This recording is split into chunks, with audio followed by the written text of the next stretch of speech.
Hello students, welcome to my YouTube channel. Today we are going to study vectors and this is part 1. In the next video we will learn about the remaining part of the vectors. Okay, so please subscribe my channel to get the updates very quickly. Please subscribe it.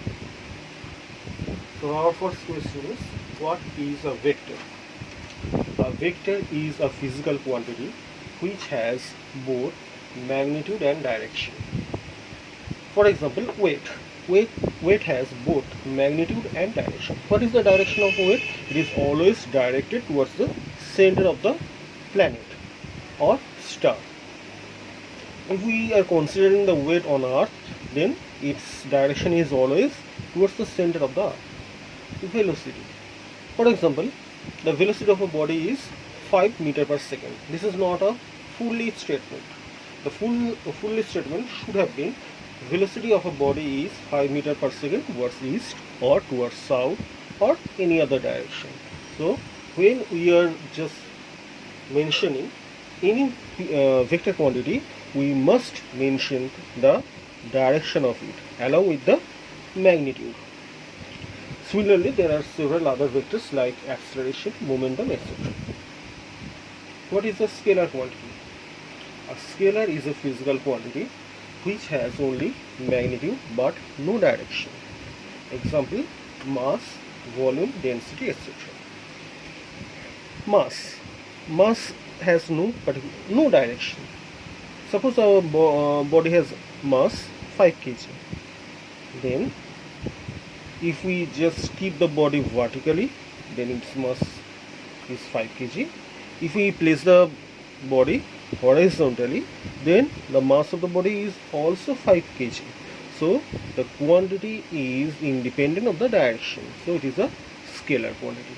Similarly, volume, density, etc. are also other scalar quantities. This is our first fundamental knowledge which is very necessary to study vectors. Our new topic is representation of vectors. It is very important. How do we represent a vector? A vector is graphically represented by an arrow. In this figure, we see an arrow OA.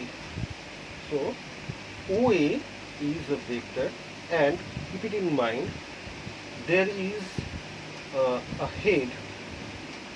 This arrow indicates the head of this OA vector. It gives the direction of the vector. So the length of the vector gives the magnitude. So the length OA gives the magnitude, and the head gives, this arrow gives the direction of the vector. In this figure, we have represented a velocity vector 5 meters per second towards northeast. So OA equals to OA equals to 5 meters per second. But OA is not a vector. If we give an arrow on it, then it represents a vector. OA equals to 5 meters per second towards northeast. So OA represents a vector V.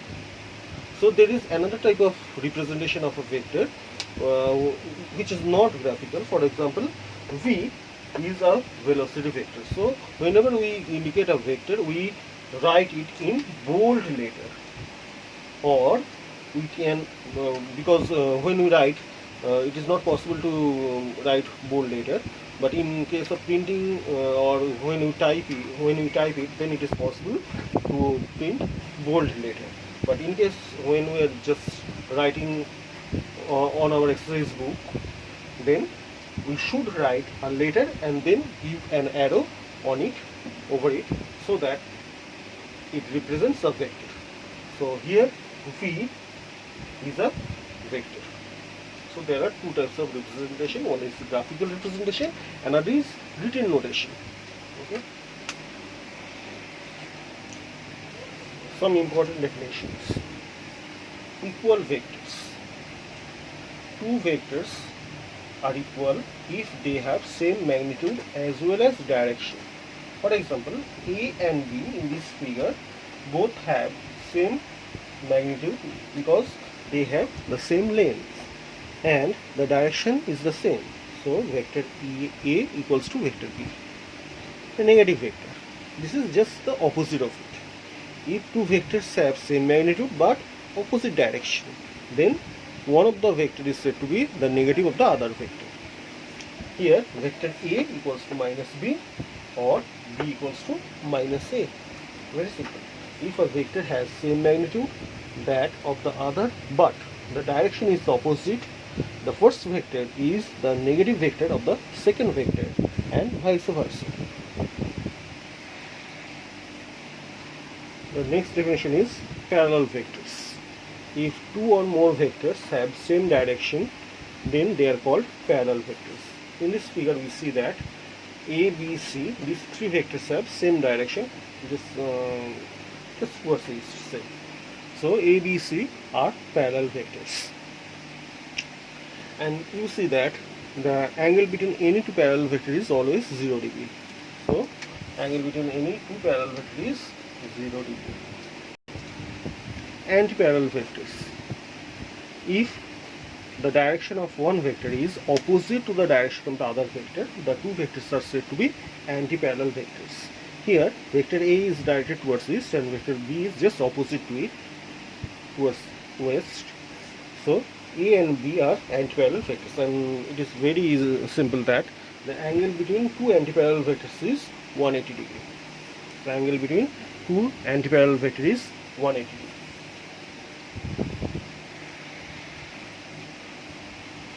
The next definition is cocliniar vectors.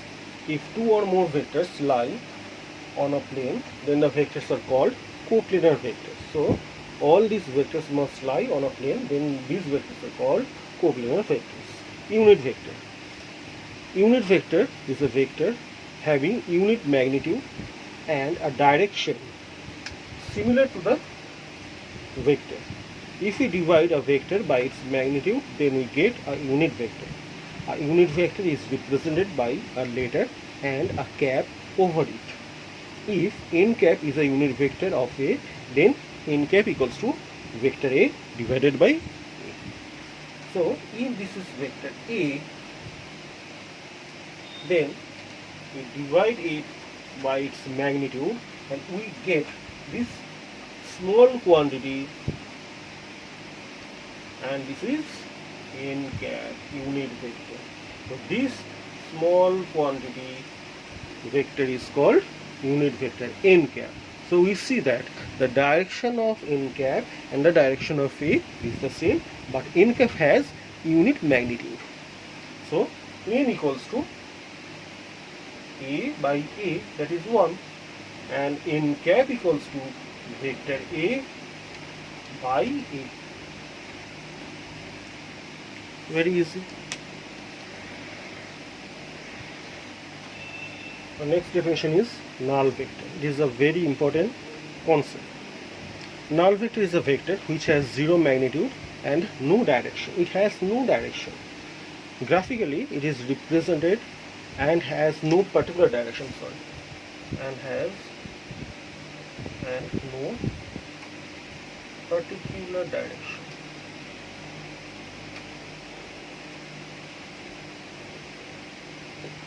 Graphically, it is represented by a dot. It is also represented by 0 and arrow over it. So a question comes in our mind: why null vector? What is the need of this null vector? We know that subtraction of two vectors should give a vector.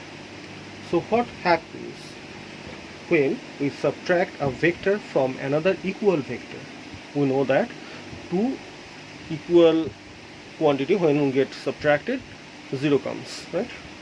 So here a vector, say A, is subtracted from another vector B which is equal to A, then what would happen? We should get 0. But according to the concept, when two vectors are subtracted, when one vector is subtracted from another vector, we should get another vector, third vector.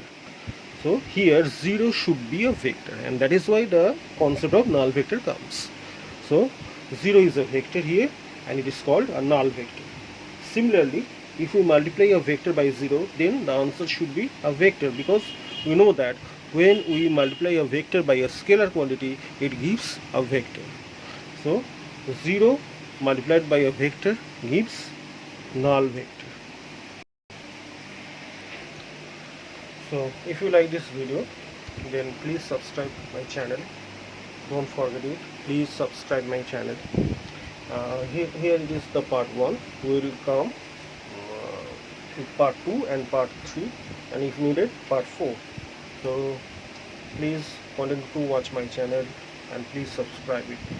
Thank you.